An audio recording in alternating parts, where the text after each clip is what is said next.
उसके लिए आसान बिल्कुल नहीं था नज़र बचाकर अस्पताल से फरार होना। इस वक्त अगर शाज़मीन रिपोर्ट में इसकी डेथ डिक्लेयर करके इसे अस्पताल के मुर्दा खाने तक नहीं पहुंचाती तो आज वो इतने आराम से ये इस शहर से दूर एक कॉटेज में वजह से ना बैठी होती। सिर्फ उसने शाज़मीन के सामने खुद को बेकसूर साबित किया था और बहराम को शकी मिजाज शौहर जिसने उस पर बदचलनी का इल्ज़ाम लगाकर गोली चलाई थी वो बहराम को सज़ा दिलाने का इरादा नहीं रखती थी। बेशक शाज़मीन के मुताबिक उसका शौहर सज़ा का मुस्तहिक था, लेकिन अगर वो ऐसा करती तो उल्टा उसके सीने के उसको लेने के देने पड़ जाते। बहराम को सज़ा करवाने के चक्कर में उल्टा उसी पर केस खुल जाता। यूनिवर्सिटी में ड्रग सप्लाई करने का फिर इसका बचना नामुमकिन था। इसका मकसद बहराम को जेल करवाना नहीं बल्कि अपने आप को मुर्दा जाहिर करके अस्पताल से निकल जाना था, जिसमें शाज़मीन और अस्पताल के अमले के चंद लोगों ने इसका साथ दिया। फायर अलार्म बजवा कर सारा मैस क्रिएट करना सिर्फ अकेली शाज़मीन के बस की बात नहीं थी। इस काम में अस्पताल के 3 और लोग भी शामिल थे जिनकी मदद से वो अस्पताल से बाहर निकले। माय डियर हस्बैंड अपनी वाइफ को मरा हुआ सब्र करके सिर्फ 1 माह बाद ही तुमने दूसरी शादी कर ली।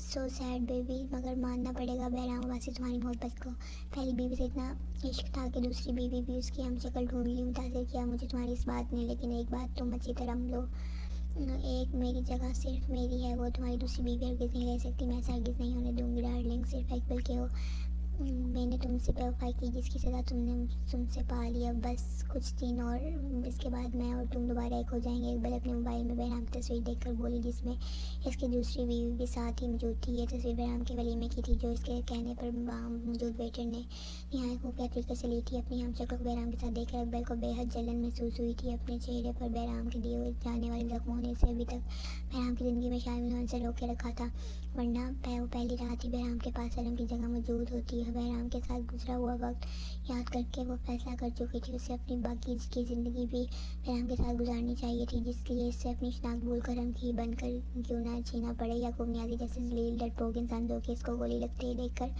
फौरन वहाँ से दम दबाकर अपने गार्ड के साथ फरार हो चुका था। इसमें इकबाल को ना पहले दिलचस्पी थी ना अब। ऐसे भी वो पक्की उम्र का मर्द बहराम वासी जैसे शानदार मर्द का किसी भी चीज़ में मुकाबला नहीं कर सकता था। इसे किसी भी तरह बहराम के पास जाने के लिए पहले अरम को बहराम के फ्लैट से बाहर निकलना था, क्योंकि वो अच्छी तरह जानती थी बहराम के फ्लैट में मौजूद हिडन कैमरे के अलावा सिक्योरिटी अलार्म भी मौजूद थे, जिसकी वजह से कोई भी कार्रवाई करना इसके लिए बाइस खतरा साबित हो सकता था। वो सिर्फ उस वक्त के इंतजार में थी जब अरम बहराम के बगैर इसके फ्लैट से बाहर निकले। सीने पर गोली मारने के बावजूद न जाने क्यों उसे शुरू से ही इकबाल की मौत का यकीन नहीं था। हॉस्पिटल से डेड बॉडी का गायब हो जाना इसके पीछे एक छुपी कहानी कोशिश करने के बावजूद वो नहीं जान पाया था, मगर वो इतना जान गया था यह काम याकूब नियाज़ी का हरगिज़ नहीं था। याकूब नियाज़ी के लिए इकबाल वक्ती दिल बहलाने वाला खिलौना साबित हुई थी। इसका अंदाज इसे इस वक्त हो गया था जब वो इकबाल को जख्मी हाथ में छोड़कर इसके फ्लैट से फरार हो गया था। इकबाल का जिंदा होना अब बहराम के लिए मायने नहीं रखता था। जिस दिन इसका इकबाल से सामना हुआ वो इससे अपना रिश्ता भी ख़त्म कर लेगा, ऐसा बहराम ने सोच लिया था। क्या इसे खुद से इकबाल को ढूंढना चाहिए था या फिर इसकी आमद का इंतजार करना चाहिए था? न जाने क्यों बहराम की चिट्ठी इस बार से इशारा दे रही थी इकबाल से मिलने या फिर कांटेक्ट करने की जरूर कोशिश करे। पुलिस स्टेशन से आज वो जल्दी घर आ गया था। कल की तरह इस वक्त वो अपने बेडरूम के बजाय दूसरे कमरे में बैठा हुआ था। कल जब उस पर इंशाफ हुआ था कि इकबाल जिंदा है तब से वो इसी को सोच से जा रहा था। धीरे से उसकी सोचों का रुख इकबाल से हरब की तरफ चला गया। परसों जब उसके चचा के घर इस पर इंशाफ हुआ था कि अनम पहले अपने खालाजाद से मंसूब रह चुकी है, तो रवायती मर्दों की सोच की तरह ये बात उसको जरा पसंद नहीं आई थी, जिसका इजहार वो अपने रवैये से अनम और उसके घर वालों के सामने कर चुका था। इसके बाद दूसरे दिन सुबह पुलिस स्टेशन जाते वक्त उसके पास हरम के चचा और उसकी कॉल भी आई थी। वो दोनों ही इसके और हरम के रिश्ते के लिए फिक्रमंद थे। इससे ने तो इससे नगी की बातों को लेकर मौजूद भी की थी और इसे यकीन भी दिलाया था वो सिर्फ और सिर्फ नगी की गलतफहमी थी, ऐसा कुछ भी नहीं है। हरम ने खुद भी घर आकर इसे हर बात की इजाज़त दी थी, जिस पर फौरी तौर पर वो हरम से कुछ भी नहीं पाया, क्योंकि इस मौजू के अलावा भी उसके दिमाग में दूसरी सोच चल रही थी। जैसे 3 दिन बाद बॉबी को फांसी की सज़ा हो जाती है। गुमनाजी का इन दोनों इतना खामोश होकर बैठना भी आम बात नहीं थी। वो इतनी आसानी से अपने भाई को मरने नहीं देगा। बहराम को इस बात का अच्छा तरह अंदाज़ा था। जब वो अस्पताल में जख्मी हालत में था तब भी गुमनाजी ने जान तोड़कर कोशिश की थी कि वो किस तरह पता लगा ले बहराम ने इसके भाई को कहाँ छुपाया हुआ था। इस वक्त याकूब नियाज़ी क्या सोच बैठा था इसे खबर नहीं थी। इन दोनों से अपनी जान से ज़्यादा उससे उस रिश्ते की परवाह थी जो रिश्ता उसकी बहन से जोड़ कर गई थी। लेकिन हरम उसके पास इस फ्लैट में महफूज थी, यही सारी बातें हम सोच रहा था। तब हरम तीसरी मरतबा कमरे में आई। आपको खाना खाना ही हुई पहली बीवी की यादों में खोए रहना है। बहराम हरम की बात पर चौंका, फिर उसके जुमले पर गौर करता इसे घूरने लगा, मगर हरम इसके घूरने की परवाह किए बगैर कमरे से चली गई। मरने वाली तो खुद कब्र में चली गई है और ये मौसूफ उसकी यादों का शौक बना रहे हैं। मैं तो बीच में मुफ्त में ही फंस गई जब से आई हैं इसकी यादों में गुम। मैं तो बस इस घर में खाना बनाने के लिए आई हूँ। जैसे हम अपना दिल जाकर बढ़ाती हुई बोले जा रही थी, जाने बगैर इसके पीछे आता बहराम उसकी सारी गुफ्तगू सुन चुका था। गुलाम उसमें आकर जैसे ही पलटी, सामने बहराम को देखकर उसकी जुबान को ब्रेक लगा। जुबान काफ़ी चल रही है तुम्हारी, कल से काबू में रखो इसे वरना मसला करेगी तुम्हारे लिए। बहराम हरम को देखकर सीरियस होकर इसे वार्न करने लगा, क्योंकि वो कल से सुबह से अब तक इसे कितनी ही मरतबा पहले बीवी के ताने दे चुकी थी, कितनी सारी मरतबा आपको खाने के लिए कर चुकी हूँ, मगर आपने में तो मेरे कमरे में आने का कोई नोटिस ही नहीं लिया। मालूम नहीं किस गहरी सोच में डूबे हुए हैं। हरम इससे शिकवा करती हुई खुद कर कुर्सी पर बैठ गई, क्योंकि खाना वो पहले ही टेबल पर रख चुकी थी। कितनी सारी मरतबा नहीं, तुम मेरे पास कमरे में सिर्फ 3 दफ़ा चक्कर लगा चुकी हो।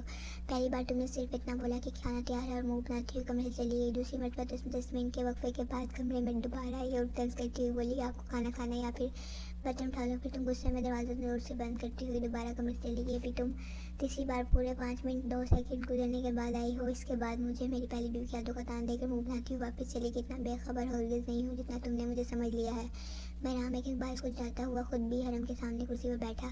चावल निकाल दो आपके लिए या फिर रोटी खाएंगे। वो बहराम को कुर्सी पर बैठा हुआ देखकर इसे पूछने लगी, जैसे कल सुबह से फटाफट कर नाश्ता और दूसरी चीज़ें दे रही हो। इससे बेहतर यही है जो मुझे खाना है मैं वो अपनी प्लेट में खुद निकाल लेता हूँ। बहराम ने सालन का बाउल उठाते हुए इसे शर्मिंदा करना चाहा और बहराम के पास सुनकर वो दिल से शर्मिंदा भी हुई थी। इसे अफसोस हुआ कि वो क्यों निज़र चाची बनती जा रही है। इसके चाचा तो सीधे साधे इंसान थे, तभी निज़र चाची का इनके साथ दबाव हो गया था, मगर सामने बैठा हुआ ये इसका शोर इसके चाचा की तरह ज़रा सा भी सीधा नहीं, काफ़ी टेढ़ा सा बंदा था।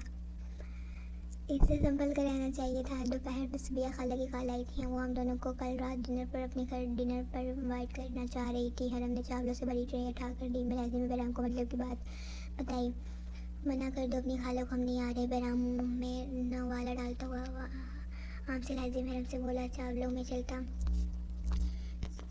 चलता चमचा रुक कर हरम बहराम को देखने लगी जो पुरसुकून अंदाज में बैठे वो खाना खा रहा था। निगी की भी कॉल आई थी मेरे पास, काफ़ी ज़्यादा शर्मिंदा थी। वो बोल रही थी बहराम भाई से अपने गलत रवैये की खुद माफ़ी मांगूंगी। बस इस वक्त वो मज़ीद कुछ कहती बहराम ने संजीदा इस पर डाली तो वो चुप हो गई। खामोशी से खाना खा लो। वो उनको देखता हुआ बोला, फिर खाना खाने लगा। ठीक है आप मत जाइएगा, मैं कल शाम खुद ही चली जाऊंगी सबिया खाला के घर। आप बस ड्राइवर को भेज दीजिएगा। हरम इसको मशवरा देती हुई चावलों का चमची मुंह में डालने लगी। हम का मतलब सिर्फ मैं नहीं, हम दोनों होते हैं ना। कल तुम कहीं जा रही हो ना मैं। अब इस मौजू पर कोई दूसरी बात नहीं होगी हमारे बीच। फिर हम अब की बार नभी करता हुआ बोला तो वो नहीं चाह रहा था। 3 से 4 दिन तक हरम फ्लैट से बाहर निकले। हरम को समझाता हुआ वो दोबारा खाना खाने लगा। ठीक है मेरे रिश्तेदार तो इस काबिल ही नहीं है कि आप इनसे मिलें। ऐसा करें आप मुझे कल एक्सपो ले जाएं, वहाँ सेल लगी हुई है। मुझे अपने लिए कुछ खरीदना है, पैसे हैं मेरे पास। हरम की अगली बात पर बहराम के मुंह में जाता हुआ नवाला वहीं रुका। वो खामोशी से हरम की शक्ल देखने के बाद बोला, क्या चाह रही हो तुम इस वक्त? बहराम से खाना खाऊं या फिर उठकर यहाँ से चला जाऊं? अब की बार बहराम बेहद संजीदगी से हरम से पूछने लगा तो वो खुद कुर्सी से उठकर गुट के आज कौन से खाना खाए, मैं ही चली जाती हूँ। हरम ने सिर्फ बोला ही नहीं बल्कि वो अपनी बात पर अमल करती हुई वहाँ से चली गई। बहराम उसकी पूछ को उल्टा रह गया, मगर फिर इसने खाना कौन सा खाया नहीं सुनेंगे अब वो आपकी भी कोई बात। बस 2 दिन से दूसरे कमरे में मुंह फैलाकर और डेरा जमा कर बैठे हैं। मैंने बताया बिठा के वो मंगनी मेरे पेरेंट्स ने तय की थी, जिसकी मुद्दत बेशक 4 साल का अर्सा रही, मगर वो उस मंगनी की हैसियत मेरी नज़र में हमारे हिस्से के आगे 0% भी नहीं है। लेकिन उन्होंने तो अचानक ही एक शकीम शोर का रूप धार लिया है। खाला के घर दावत पर जाने से भी मना कर दिया और मुझे बाहर भी नहीं से लेकर जा रहे हैं। कसम से आपने कहा था कि मुझे बहराम की नहीं अपनी बड़ी बहन समझना।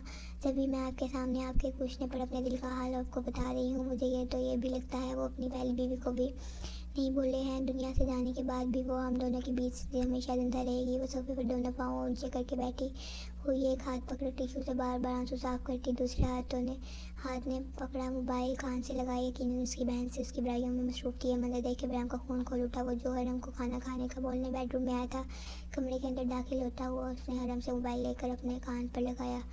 आखिरकार मिल ही गई तुम्हें अपनी ही जैसी, बस यही तो एक काम है तुम औरतों का, रोज़ रोज़ मोबाइल पर दो चार खड़े इसके सुन लिया तो दो चार बुराइयाँ बशीर भाई किसके साथ कर डालो। मगर अकल की बात उसको कभी भी नहीं समझाना। यूँ अचानक मोबाइल उसके हाथ से लेने पर बहराम को देखने लगी। यकीनन वो चुप चुप कर इसकी अपनी बहन से बातें सुन रहा था।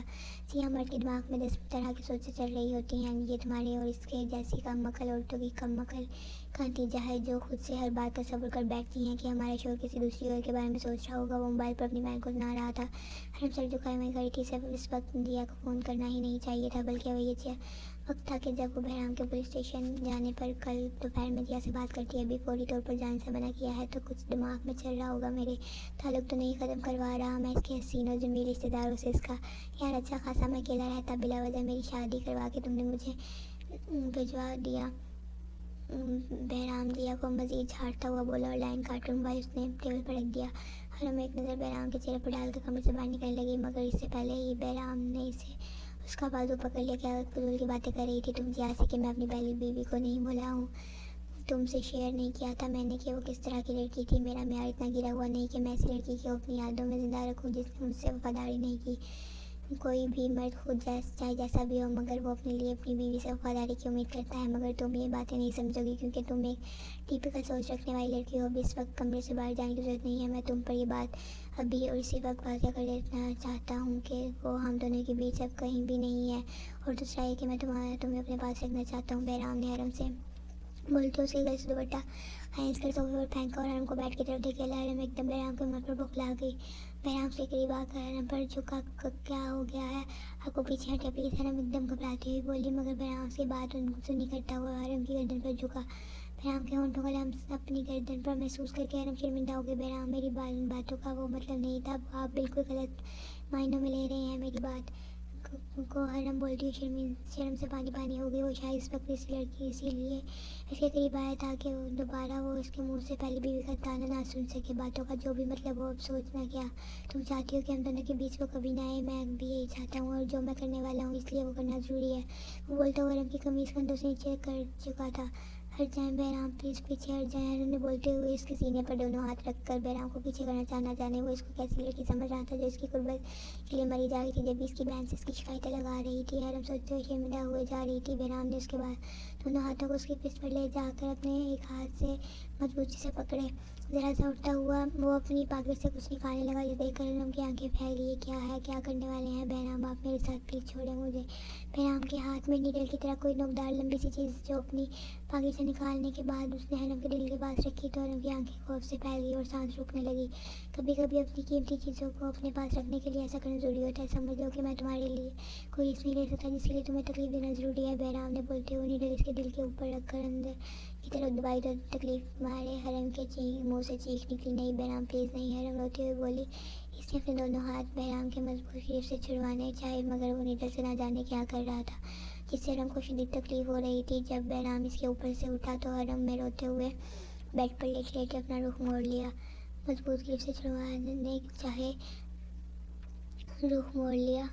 उसके जिस्म का हिस्सा सुन हो चुका था, दिल नहीं है आपके सीने में बेरहम है आप, चले जाए मेरे दूसरों के सामने से। हरम जानती थी बहराम वहीं मौजूद है, जब भी अपना रूप वैसे ही मोड़े रोती हुई बोली तो बहराम खामोश से कमरे से बाहर निकल गया। जी दोस्तों जल्दी से गैस करें, बहराम ने नीडल के साथ हरम के दिल पर क्या किया है।